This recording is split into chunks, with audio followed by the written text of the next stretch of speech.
The silent pain, bullying in schools and universities, why looking saves lives. I am Hope. My story isn't just about what I've seen, but what I learned about the wounds that don't bleed. This is a story about Alara. Her pain began silently, a shadow that grew heavier with every whispered word and ignored text. The cruelest part of bullying is the emotional impact. It doesn't just hurt. It changes the air you breathe. It makes you feel small, unworthy, and alone, chipping away at the beautiful truth that you are fearfully and wonderfully made. Psalm chapter 139, verse 14. Alara stopped smiling. Our institutions have a duty. It shouldn't be optional. Mandatory project weeks on respect and empathy are necessary, not just a suggestion. They must create safe spaces. But when the system fails, the first hardest step for the victim is to speak up.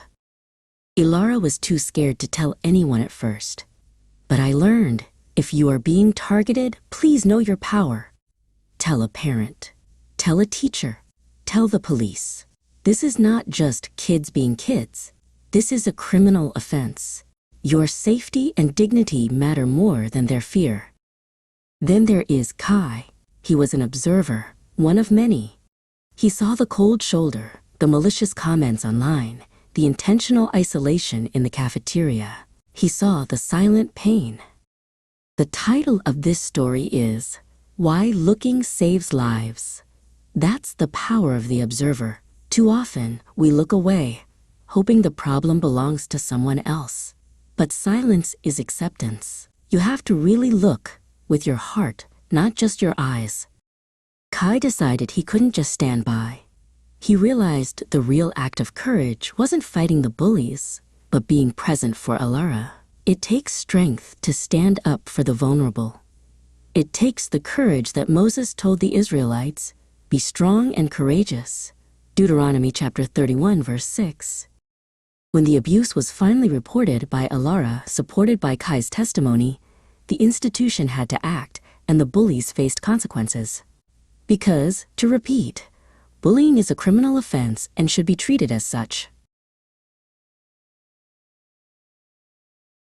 The initial fight is over, but the recovery is a marathon, not a sprint. Healing takes time. The deep wounds of feeling worthless don't disappear overnight. They need patience, professional support, and constant affirmation of that intrinsic worth. Be the light. Be the voice. If you're hurting, speak up. If you're watching, step in. If you're in a position of power, enforce safety. Remember your incredible value and the value of every person around you. Looking saves lives.